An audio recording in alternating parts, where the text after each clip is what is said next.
gusto. Estamos aquí en la hora del diálogo por Radio Sintonía 1420 AM.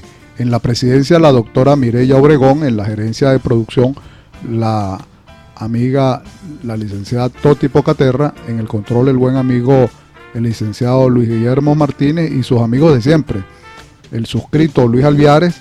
Y bueno, estamos acá en otra jornada de hoy viernes, pretendiendo y queriendo llevar información y hacer algunos comentarios. Hay muchas noticias, digamos, en la marcha. Una de ellas que tengo aquí en mis notas es lo que sucedió en Ciudad Caribia, algo insólito. Los médicos cubanos que estaban allí, entró un grupo delictivo y le robaron, según la nota de prensa, $152,000. Bueno, la primera pregunta que uno se hace es la siguiente: ¿dónde sacaron esos dólares esos ciudadanos? Vamos a llamarlos médicos, porque tampoco voy a entrar en el tema de si son, no son, porque esa es una polémica que tiene montado el Colegio Médico de Venezuela, algunos sectores que consideran que no tienen las competencias, pero ese sería otro tema. Lo cierto es que estos señores que están ahí cubanos le robaron, reitero la cifra que está en la nota de prensa, $152,000. Bueno, pero si un salario mínimo aquí está en 5 millones, que eso es como $1 y algo, ¿no? Pongamos $2 para no entrar en mucha... pero al mes, estos ciudadanos ahí tenían $152,000. Entiendo, de acuerdo a la información de prensa, que de alguna manera sí estarían informados los que fueron a asaltarlos y llevarles esa cantidad de dinero. La pregunta es, ¿quién le dio ese dinero? Entiendo que el gobierno cubano no fue. Entonces, si fue el gobierno de acá, la gente que está gobernando, bueno, ese es un problema que tienen que explicar de dónde sacaron esos dólares. Ojalá haya una investigación clara, abierta, transparente en cuanto a todos esos temas, porque en momentos en que la población, la sociedad tiene problemas diversos, es necesario e importante aclarar cuando hay, digamos, situaciones de ese tipo. De otra parte, tengo aquí en mis notas tengo aquí un artículo muy bueno denominado La perversión populista, por el señor José Ignacio Moreno León, que fue el rector de la Metropolitana.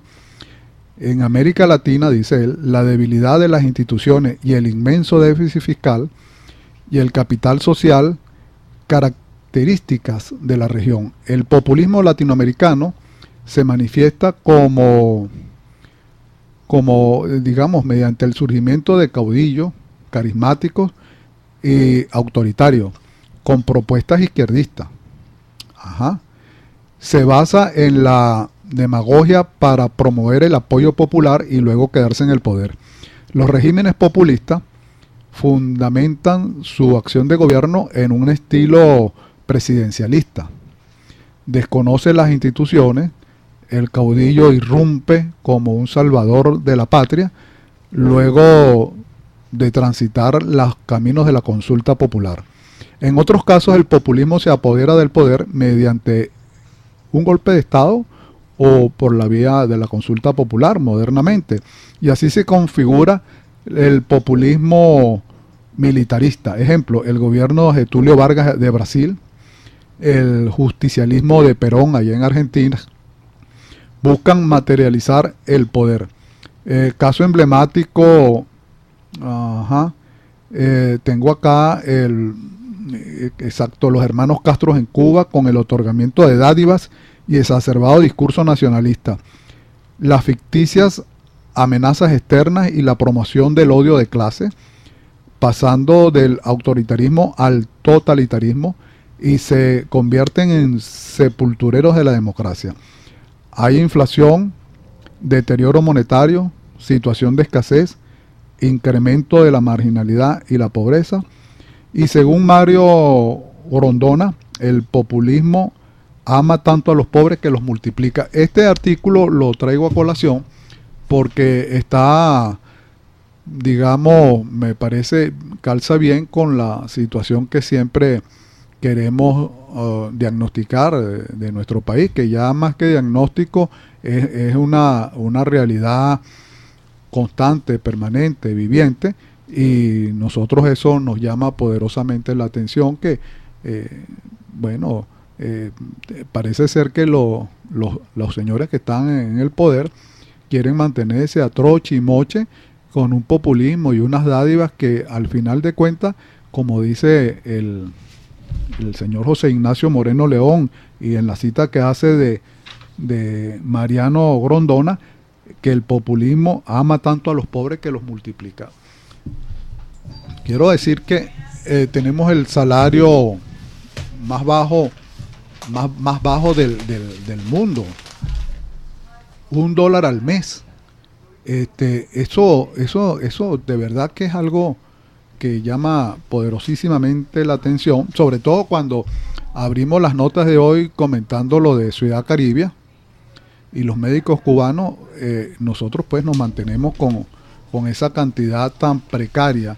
Para colocar un ejemplo, en la hermana República de Colombia el salario mínimo está aproximadamente en $290, pero aquí en Venezuela es $1 al mes.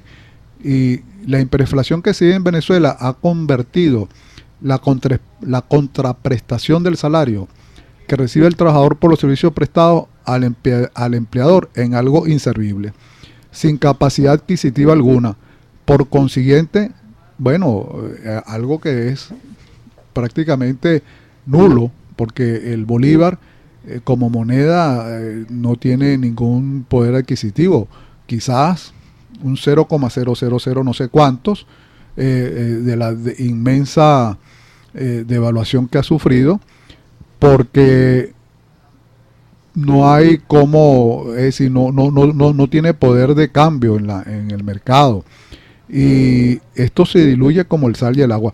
El análisis corresponde a este señor Absalón Méndez Segarra, miembro del Instituto de Investigaciones Económicas y Sociales Rodolfo Quintero de la Facultad de Ciencias Económicas y Sociales de la UCB, profesor titular de la misma facultad, que sostiene que el nuevo salario mínimo de Bolívar es 3 millones, con vigencia a partir del 15 de junio, equivale a $1 mensual al cambio del dólar paralelo, que es la referencia que sirve como marcador de precios en el país, y el gobierno lo sabe plenamente. Bueno, aquí nosotros observamos nuevamente que el problema en algo sencillo, sin ser con el debido y considerado respeto hacia los profesionales de la economía, pero es algo tan serio y tan fuerte que todos tenemos que estar revisando lo que dicen los expertos, y más que lo que dicen los expertos, la vivencia día a día de la cotidianidad cuando salimos a la calle. Y decimos esto porque, bueno, aquí tenemos unos salarios que bueno, el gobierno está poniendo a prueba la pasividad y resignación de los venezolanos. Es posible que la gente siga volcándose a la calle manifestando, pero de manera pacífica debe ser y constitucional, de acuerdo a la ley, pero contundente. Y esto tiene que darse porque de alguna manera, bueno, la gente siente que lo que gana no le sirve absolutamente para nada, y aquí tenemos que esto no ha logrado anestesiar a los venezolanos, estos aumentos, y los ha convertido, según el artículo muy bueno recomendado en La Razón de Absalón Méndez Guerra, en eunucos que no pueden hacer con nosotros lo que quieren, lo que le indique lo que le venga en gana, porque no se puede detener el hambre, la miseria, la inseguridad. Es decir, que señalan algunos que electoralmente nos hemos dado una especie de dictadura perfecta, pero a diferencia de otras, la nuestra es atípica, es querida por el pueblo, entre comillas, y eso no es cierto, porque de acuerdo a las encuestas, digamos, y las más las más creíbles, y todas señalan, unas más, unas menos, que un 80% de los venezolanos está rechazando profundamente el modelo económico y político que tenemos en la actualidad. De tal forma que bueno, este es un detalle del salario y las precariedades, porque no tiene definitivamente poder de compra en el mercado. Y es fácil decirlo porque ahorita estos señores del gobierno aumentaron al sector militar una cantidad X. Creo que por ahí salió en las redes y ha salido con mucha, de manera muy profusa, que por ejemplo un general va a ganar 500 millones, pero cuando dividimos esa cantidad a como está el dólar paralelo, eso es menos de $150 al mes. Pero para colocar un ejemplo y repetir, el salario mínimo aquí mismo al lado, en la hermana República de Colombia, está en $290, en Ecuador está en 400, 397, en Bolivia va por ahí. En Europa un salario mínimo son 880 y algo de euros, equivalente a $1.000. Entonces quiere decir que simplemente no se corresponde esto, o no se consolida esto con las realidades que viven otros países y otras realidades. En el caso que nosotros, con la potencialidad de país que hemos tenido y por la inmensa cantidad de dinero que ha pasado por acá, deberíamos estar digamos muy solventes en cuanto digamos a tener una buena calidad de vida y a estar montados en una posibilidad digamos de expansión. Deberíamos tener cierto confort. Yo siempre digo, si los chilenos viven bien, si digamos de acuerdo a los índices socioeconómicos están bastante estables, incluso el caso de de la hermana República del Perú, de la hermana República del Ecuador, esto infiere para acá que nosotros deberíamos estar en consonancia con eso, inclusive deberíamos estar hasta un poco mejor, dado que si hubiese habido inversión y producción, no se quiebra el aparato productivo, y aquí hay una buena distribución y por supuesto un consumo de acuerdo a las capacidades de nuestro país, deberíamos estar, pero es todo lo contrario, estamos a la cola, y esto se demuestra simplemente por los índices socioeconómicos, de tal manera que es bastante fuerte esta situación, y esto es lo que de alguna manera hace que se haga inviable un gobierno con este corte, de esta naturaleza, y no va a poder mantenerse mucho tiempo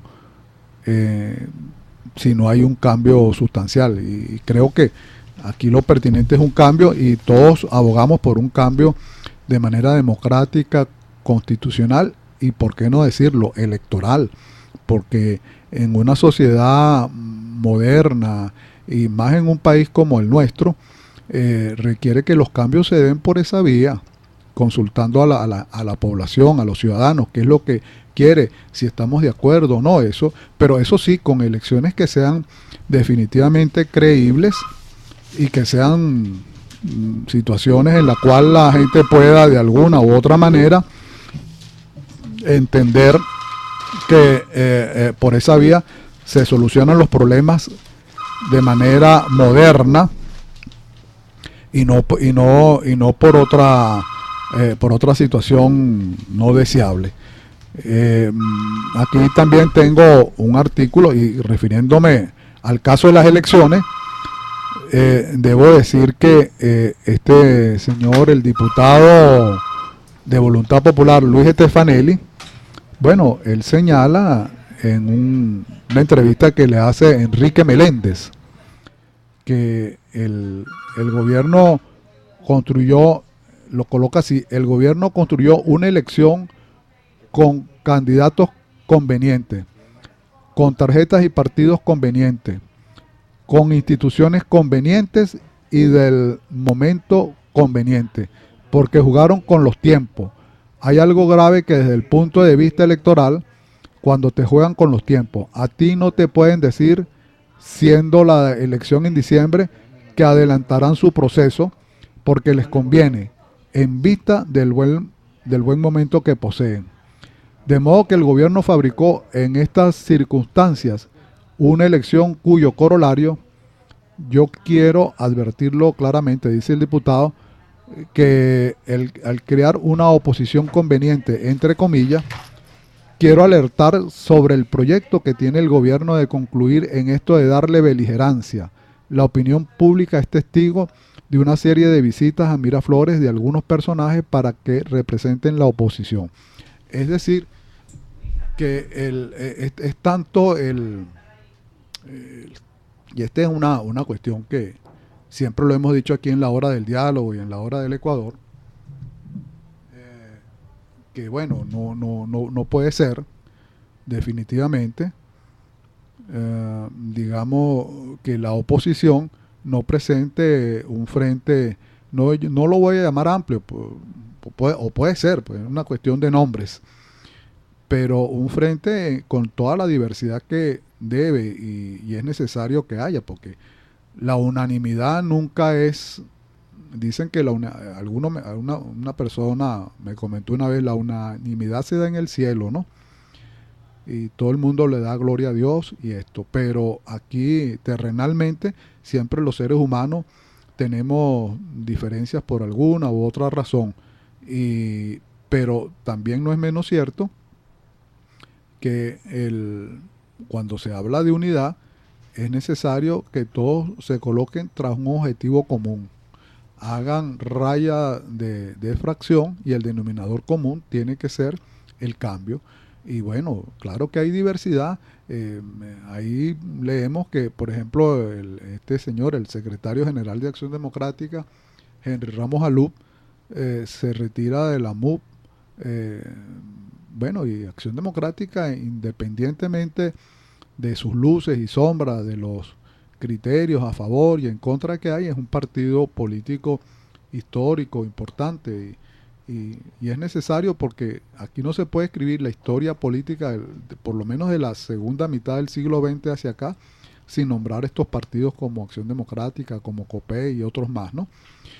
De tal forma que lo que se le dice a estos dirigentes de la oposición es que tienen que abandonar las agendas personales. Tiene necesariamente que actores políticos como María Corina, como Henry Ramos Alú, en fin, por nombrar los dos más mediáticos y bastante conocidos, y otros más, bueno, hagan una foto y levántense las manos y proclamen que están en forma unitaria con un objetivo bien claro y bien preciso, independientemente de los matices y de las opiniones que es necesario, y eso es plausible, que en una democracia hayan diversas posiciones y se discutan.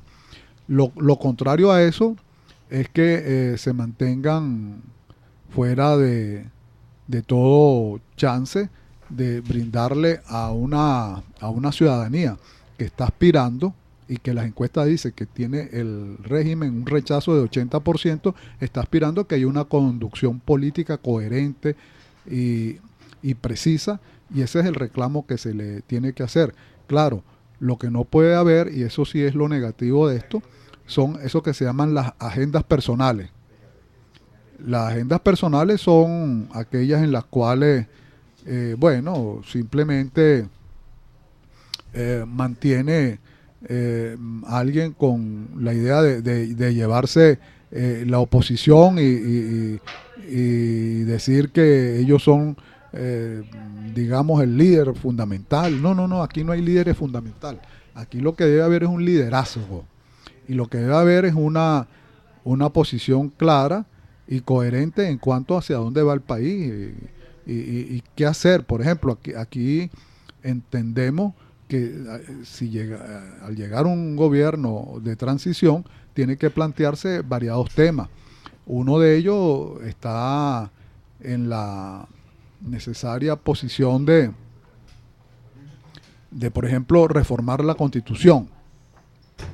Digo eso a manera de ejemplo, entre otras razones porque recordemos que aquí el periodo presidencial es de 6 años y de manera continua, indefinida, lo cual es una aberración. Es el único, entiendo, es el único país de la América Latina que tiene este sistema electoral. Amén, amén de las inmensa cantidad de observaciones y sombras que tiene el CNE acá con estas señoras al mando y bueno, con toda esa opacidad. Y digo esto porque no se me ocurre.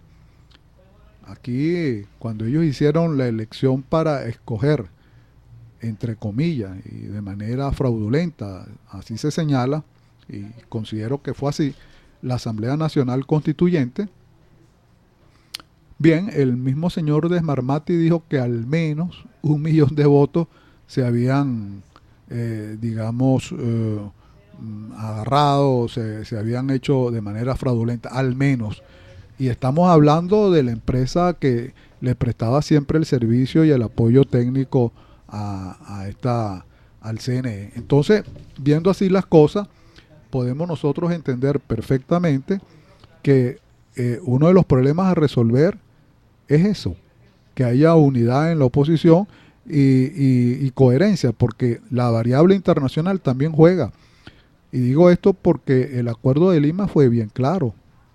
El Acuerdo de Lima está allí y no reconoce ni la Asamblea Nacional Constituyente ni reconoce la elección del 20 de mayo hecha fuera de tiempo, fuera de lugar y convocada y auspiciada por una asamblea no reconocida como tal, que incluso desborda, en el caso que fuese una asamblea constituyente como tal, desborda con toda seguridad su papel, su rol al decidir cosas electorales y como es decir, como y la Asamblea Nacional pintada en la pared, una asamblea que fue definitivamente escogida en el año 2015 por una mayoría absoluta de venezolanos. 14 millones de venezolanos votamos allí.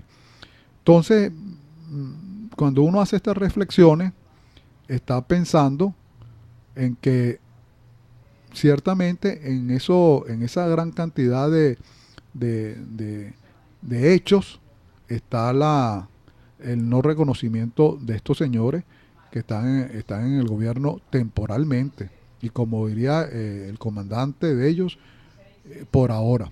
Y, y bueno, y también la oposición hizo una consulta que fue el 16 de julio del año pasado, que por cierto, eso provocó a nivel de la Asamblea Nacional una fracción llamado los diputados del 16 de julio, en el cual en esa oportunidad se le preguntó a los ciudadanos, votaron 7 millones, los que estaban al frente de esa comisión electoral eran los rectores de las universidades más importantes. Estaba el señor Charisca, estaba la rectora eh, de la UCB, la señora Cecilia García Arocha y la de Carabobo, etcétera, y dieron el aval de la consulta.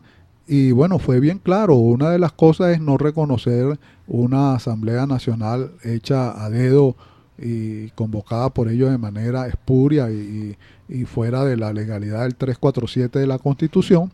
Y lo otro es que exhortaba a la Fuerza Armada y exhortaba a que vinieran los cambios y por supuesto a, a la posibilidad de organizarse y en esa forma electoralmente responder, porque la gente que está en el poder está es por la vía de los votos, que es la única manera que uno reconoce y entiende. Y, y si está por esa vía, bueno, así se debe entender y respetar. Pero esa vía requiere también un planteamiento, como dijimos hace un momento, de transparencia. Bueno, aquí tenemos también de un artículo muy bueno de la señora Cipriano Ramos. Ella es presidenta de Conce Comercio y bueno, ella dice que el dinero sin respaldo que el gobierno emite todos los días vía electrónica no lo vemos en las calles y la prueba está en las colas de los ancianitos a la entrada de los bancos para comprar sus pensiones que son, bueno, algo inhumano puesto que no alcanza, como ya hemos señalado, básicamente para nada. Esto es, bueno, señala la señora en esta entrevista en La Razón por Enrique Meléndez, Cipriano Ramos se llama ella, señala que ni la reconversión monetaria ni el incremento salarial nos van a ayudar a nosotros porque tenemos un gasto público increciendo todos los días y lo vamos a ver ahora con el pago del famoso bono soberano y con el incremento del salario de los pensionados, con el bono de la batalla de Carabobo y 4 bonos al gobierno se le ocurre decretar para pagar al venezolano. Esos pagos esos pagos lo que hace es incrementar la inflación. Bueno, todos los economistas señalan y vuelven a señalar de manera repetitiva, reiterativa, que la emisión de dinero inorgánico es como echarle simple y llanamente gasolina al fuego. Ya sabemos lo que pasa cuando se le echa gasolina al fuego. Bueno, pues la explosión de aumento es grande, ¿no? Entonces, se trata de un dinero que está saliendo sin producción de ningún tipo, es decir, no está respaldado en la producción y en la productividad. Y en Venezuela tenemos que empezar a producir, señala esta señora. Y ciertamente, todo el mundo sabe que el ABC de la economía es dentro de lo complicado que es el tema económico, que los especialistas lo discuten y lo dirimen en cada oportunidad, pero todos sabemos que la economía tiene 3 momentos específicos: la producción, la distribución y el consumo. Y para que haya producción tiene que haber inversión, tiene que haber, digamos, un estímulo para que todos estos productores abastezcan el mercado nacional e incluso exporten. Si eso es así, bueno, obviamente vienen los canales de comercialización y mercadeo, que es todo el aparato distributivo, y la gente tiene que tener salarios acordes con, con esa producción y poder demandar los bienes y servicios. Lo contrario es lo que hemos venido haciendo en todo este tiempo y eso es producto también de la cantidad, la millonada de dólares que por aquí ha pasado. Según algunos analistas, entendemos que en estos casi 20 años que tienen estos señores en el poder, ha pasado alrededor de 2 billones de dólares. Eso es una montaña inmensa de dólares. Alguien compara que con esa cantidad, algunos dicen que son como 15, 20 planes Marshall, con lo cual se recuperó Europa después de la Segunda Guerra Mundial.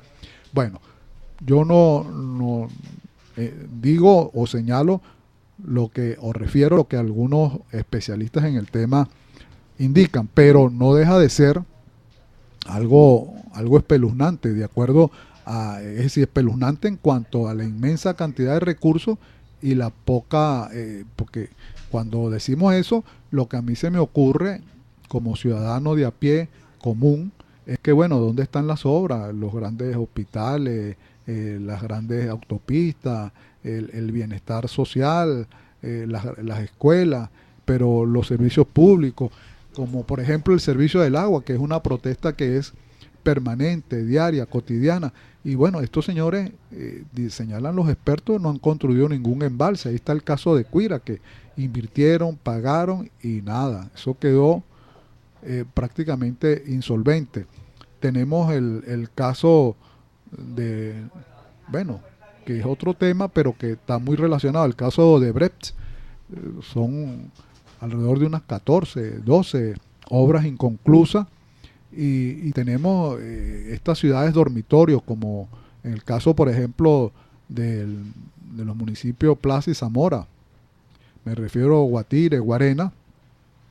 Bueno, ahí observamos que hay una gran cantidad de gente peleando para agarrar un transporte una hora determinada, sí, y eso sin meterme en el problema del precio y del efectivo y el transporte y digamos lo maltrecha de las unidades y la reducción de ese servicio, sin meterme en ese tema que ya de por sí es bastante fuerte y bien significativo. Digamos que esa obra que va hacia allá no se concluyó y vemos ese poco de personas pasando trabajo para poderse trasladar en la tarde cuando salen de sus trabajos hacia estas ciudades de Guarenas, Guatire, etcétera.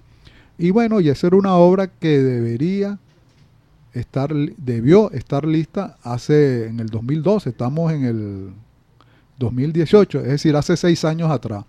Y bueno, y nadie ha respondido, y esas son obras que se han pagado y bueno. Pero siguiendo con el tema del artículo que les estaba comentando de La Razón, de la entrevista que le hacen a la señora Cipriana Ramos, expresidenta de Concecomercio, ella sigue tratando el tema y dice, se trata de un dinero que está saliendo sin producción de ningún tipo. En Venezuela tenemos que comenzar a producir. Bueno, eso está bien claro. Le preguntan, ¿piensa usted que asimismo se producirá aún más con una caída del consumo? Bueno, ella dice, la incitación por parte de los voceros del gobierno a la creación de los consejos productivos de los trabajadores de las comunales, de las comunas, que es lo que lleva a pensar que avanza el Estado comunal. Porque mientras el gobierno lanza el anuncio de los aumentos salariales, al mismo tiempo acelera el proceso del gobierno comunal, una cosa tapa la otra. Bueno, ciertamente, sí, eso es muy antiguo, que hago una cosa y proclamo la otra y vamos a ver, pues, porque los expertos en opinión pública siempre colocan un tema que desvíe la atención de algo que es central. Y para nosotros lo central siempre debe ser los salarios, los servicios públicos y el responsable definitivamente es la gente del gobierno. Por eso cuando el señor Maduro dice el día de ayer, 5 de julio, que se cumplió 207 años de esa fecha de 1811, él dice, someteré con la ley, dice el señor Maduro, a los que dirigen la guerra contra el pueblo. Bueno, la gran pregunta es, eso lo dijo en el desfile cívico-militar en los próceres, la gran pregunta es, ¿y quiénes han estado al frente del gobierno nacional, regional, local durante todo este tiempo? Ellos. ¿Quiénes son los que tienen agarrado, quiénes son los que manejan los puertos, los aeropuertos, las divisas que ingresan al país, etcétera? Ellos. ¿Quiénes son los que se han venido aislando por su política sesgada? Ellos. Los que están mal gobernando el país, definitivamente. Entonces, dice el señor Maduro, dice, someteré con la ley a los que dirigen la guerra contra el pueblo. Bueno, yo creo que esa es una frase más, digamos, mediática y exhortando no sé qué, pero que no necesariamente no calza con la realidad, porque a nosotros nadie nos va a venir a comentar que en el país las cosas están así, por la oposición, por Donald Trump, por el imperialismo, por el uno, por el otro, porque al final de cuentas eso de echarle la culpa a los demás es como excluirme. Así, yo no tengo nada que ver con eso. Y resulta ser que sí, y la gente ya no es tonta, la gente ya entiende las cosas. Y por cierto, voy a decir algo que siempre llama la atención, pero es un tema, aunque es recurrente, pero muy válido. Es el caso de la Fuerza Armada. Aquí tengo que el señor general de división Dilio Rodríguez Díaz, comandante de la actividad del desfile del cívico militar en los próceres, señaló que participaron 25.790 hombres y mujeres de la institución castrense y del Poder Popular. Y señala la nota de prensa: a pesar que nuestra patria recibe el peor de los ataques despiadados del imperio norteamericano y las oligarquías del mundo, hay que decirlo, mi comandante en jefe, refiriéndose al señor Maduro, gracias a su liderazgo, gracias a la conciencia de nuestro pueblo, gracias a la Fuerza Armada y a la Unión Cívico-Militar, hemos logrado mantener la independencia y hemos devuelto la paz al pueblo.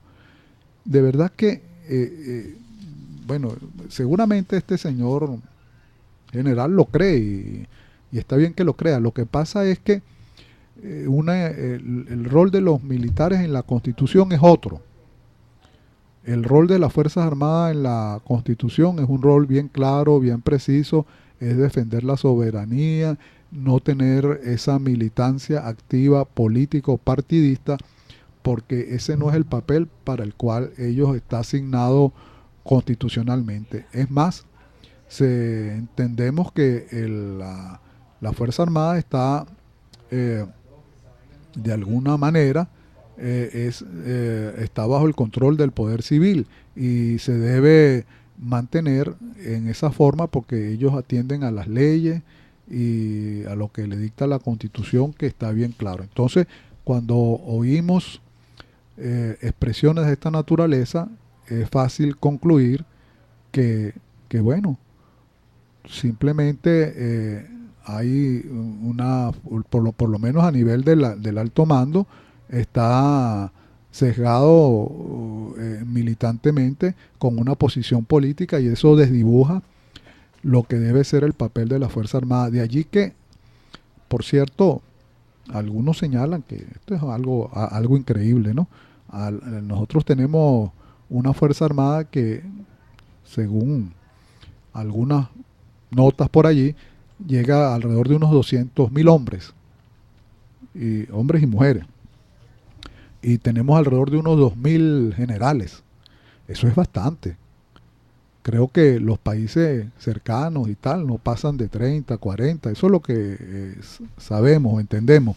Entonces hay como bastante cacique y poco indio, bastante general y tal. Y dicho sea de paso, les acaban de aumentar el sueldo de una manera, yo diría, grosera con respecto a los otros sectores de la sociedad civil, porque de acuerdo a lo que salió, lo digo así porque no tengo otro, presuntamente, ¿no? En las redes sociales, un general pasa a ganar 500 millones, pero como comentamos hace rato, eso no representa más allá de 160, 150 dólares. Pero una enfermera, un médico, un maestro, en fin, otros servidores públicos, el desfase es grande, ¿no? Y eso lo que hace es poner una institución frente a otros sectores de la sociedad que van reclamando, como es natural, los beneficios que les corresponde de acuerdo a su actividad. Y yo soy uno de los que creo que los servidores públicos, como los maestros, los médicos, los bomberos, los policías, deben de ser los funcionarios mejor pagados. Eso es lo que yo creo y así lo entiendo.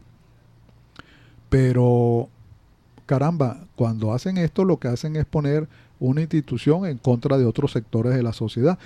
Pero aún con esos aumentos que les dieron, siguen siendo insuficientes, porque nosotros estamos viviendo, como hemos dicho hasta la saciedad, y todos lo sabemos, una inmensa hiperinflación que se come todo esto. Y bueno, por decir algo más, para apoyar lo que el comentario en su hora del diálogo,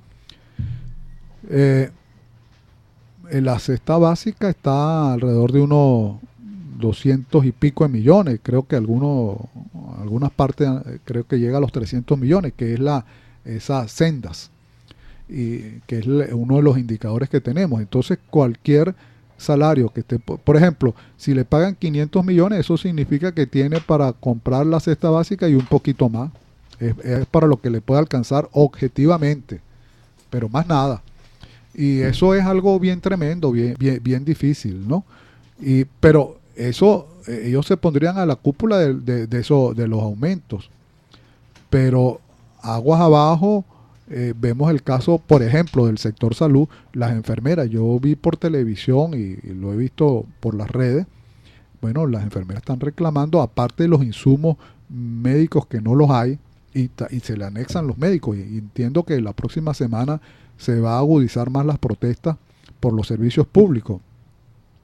Pero bueno, no tienen para comprarse un par de zapatos, no pueden comprar el jabón para lavar los uniformes. Todo el mundo sabe que la gente que trabaja en el área de la salud usa batas blancas, por ejemplo, en el caso de las enfermeras y los médicos, y las enfermeras usan zapatos blancos y eso tienen que comprarlo, y un par de zapatos ahorita, bueno, ni contar, pues yo pasé en estos días por la Candelaria, un par de zapatos 20 millones, cosas de esa naturaleza.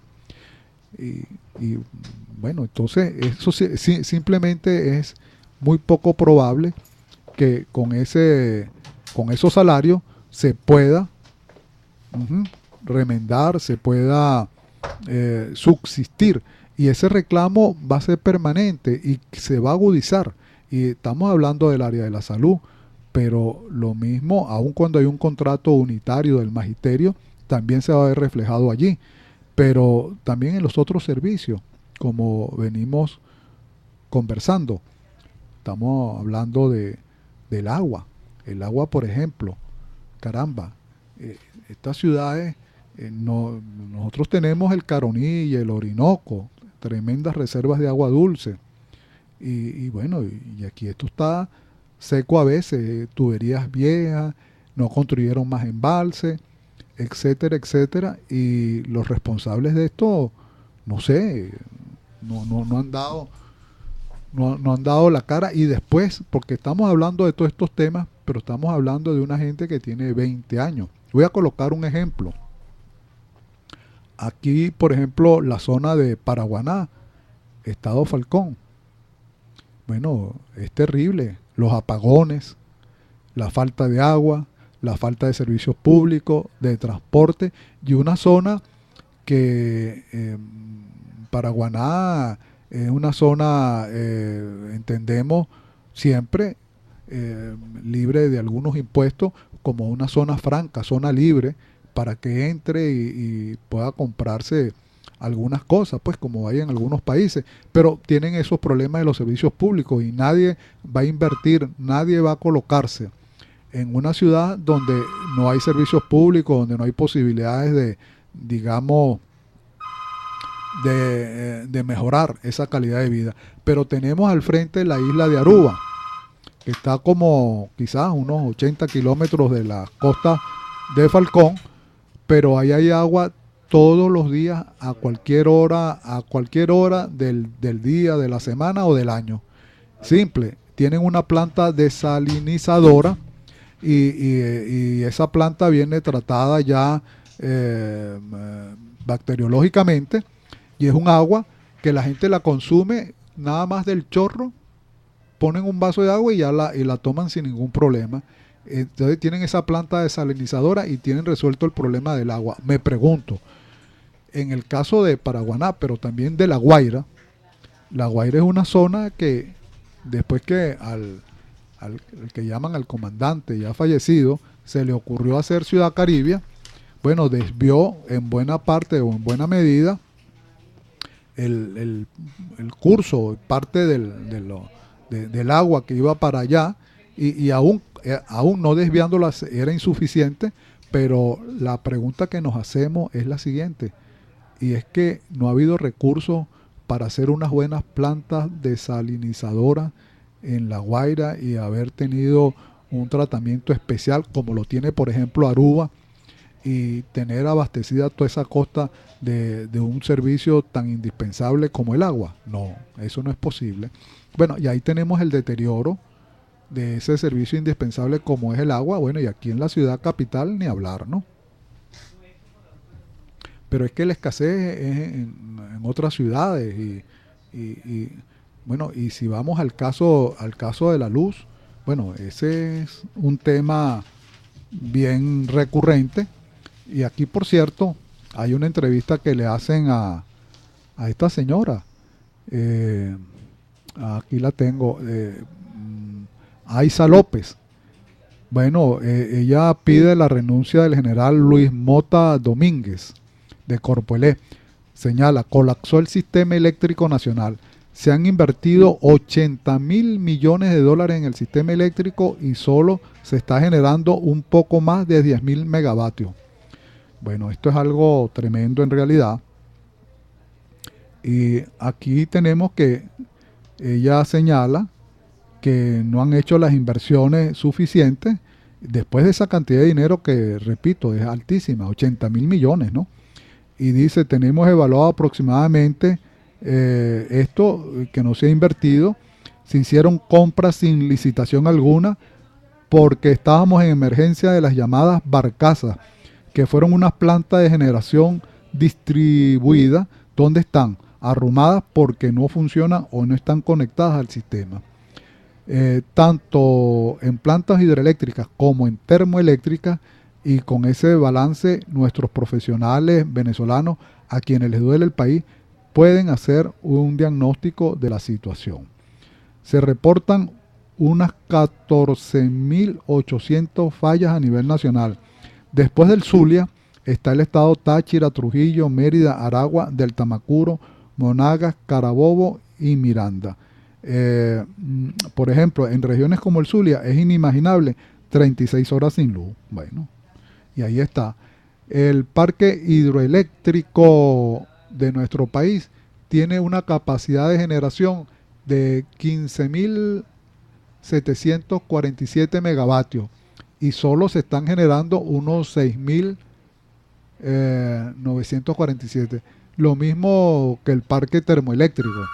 Tiene una capacidad de generación de 15.000 megavatios y solo se está generando unos 4.000. O sea, que un poco más de 10.000 megavatios era el sistema del cual la industria eléctrica no le puede dar luz a todo el país. De las 20 turbinas del Guri, solo están funcionando 8. Esto es una locura lo que está pasando. Y entonces estos señores abandonaron todo lo que es el mantenimiento, todo lo que no hicieron las inversiones adecuadamente, no hay contraloría, no hay nada.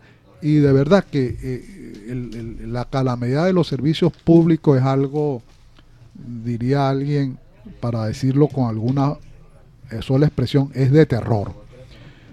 Bueno, de aquí y ya en esta hora del diálogo que ha sido, como no tengo el compañero, se ha convertido más que todo en un monólogo, pero eh, ya voy a comentar algo aquí rápido, que es el caso del Ecuador. Pidieron prisión preventiva para Rafael Correa, es imputado por el caso de Fernando Balda, ex asambleísta en Colombia 2012. El fiscal general Paul Pérez solicitó la prisión preventiva a Correa y Correa expone y niega esa acusación. Bueno, pero en todo caso, en la hermana República del Ecuador, y un saludo pues a toda esa audiencia de la comunidad ecuatoriana aquí en Venezuela, esos hermanos,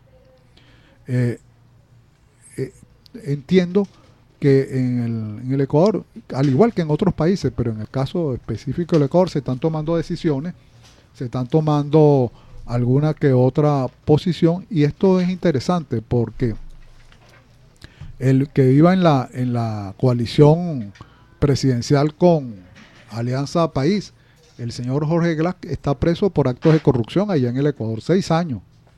Lo mismo que el caso del excontralor Carlos Polip, también el caso de José Serrano y el caso del exfiscal. En fin, ha habido pues una suerte de vuelta a quebrar el estado de impunidad después que el señor Correa estuvo 10 años allí. Y esto es un hecho notorio, puesto que entiendo yo acá, o entendemos algunos, que el señor Lenín Moreno, a lo que llegó a la presidencia del Ecuador, se vio en la necesidad de dar un giro de 180 grados, porque si seguía por el camino que lo había puesto el señor Correa, el desastre iba a ser inmenso, grande. Y todos sabemos que el Ecuador, la moneda de ellos es el dólar, y ellos tienen que producir para poder exportar y en consecuencia le ingresen divisas y mantenerse y cobrar sus impuestos. Yo a un país turístico con una capacidad productiva en algunos rubros, pero necesariamente tienen que producir y no estatizar y caer en populismo falso. Y en eso fue el que lo metió el señor Correa, y ahí está todo el desastre. Y bueno, y quiero decir que definitivamente ahorita hay un problema, que es que el señor Maduro dio unas declaraciones rechazando la condena que tuvo el señor Correa que tuvo el señor Correa pues por la decisión de la juez, porque él quiso presentarse ya en la embajada, o se presentó a la embajada de Ecuador en Bélgica, pero el problema no era eso. Ya él es un ciudadano que no tiene las prerrogativas, puesto que es simplemente digamos un ciudadano común y corriente, ya no es el presidente de la República, expresidente, y está sometido incluso al mismo presidente, pero en el caso de él está sometido a las leyes, ¿verdad? Y está sometido a los controles y debe responder por todos los actos. Incluso está el caso de un general también que fue asesinado, y ahí hay mucha oscuridad. Pero en todo caso, el señor Maduro acá emitió unas declaraciones criticando y rechazando la persecución, al igual que el otro señor de Bolivia, Evo Morales, y bueno, le respondió el presidente de esa hermana república de manera correcta y adecuada, diciéndole que no transgreda o no se pase, porque la tolerancia tiene un límite, y simple y llanamente ellos, así como aquí se habla de soberanía y no se metan y no interfieran y van a pedir investigar a todos aquellos que pidan intervención y todo esto, pero sí se dan el lujo de criticar y hablar de uno u otros países y bueno, pero allí entendemos nosotros que está la clave para que este tipo de cosas no pase, y en verdad que se le está yendo poco a poco todos los apoyos que le quedaban a esta gente que malgobierna el país. Son pocos, y dentro de esos pocos están los países del ALBA, vale recordar, entre otros casos Ecuador, Bolivia, Nicaragua y tal, y bueno, viene quedando básicamente de Bolivia, y el señor Lenin dijo que lo de UNASUR ya era como un elefante blanco. Pero bueno, bien, estimados radioescucha, estimada audiencia de La Hora del Diálogo, hoy en sintonía 14:20 AM, ya se cumple la hora, indefectiblemente el tiempo pasa volando. Hoy he conversado con ustedes gratamente, los que están allá en sus receptores o viéndonos a través de las cámaras web. Bueno, les envío un saludo y un abrazo, y seguimos aquí siempre, como dice aquel viejo eslogan, presentes y consecuentes, y siempre conversando con ustedes. Bueno, he tenido el placer de estar aquí en Radio Sintonía 1420 AM, en la presidencia la doctora Mireya Obregón, en la gerencia de producción la licenciada Toti Pocaterra, en el control el buen amigo Luis Guillermo Martínez, y este servidor Luis Alviares, que pretende pues siempre estar aquí responsablemente, al igual que mi compañero de aquí en La Hora del Diálogo. Y bueno, seguimos adelante en todo lo que se pueda. Un gran abrazo y un feliz fin de semana. Sintonía 1420 AM presentó La Hora del Diálogo con Luis Alviares y Rafael Polanía.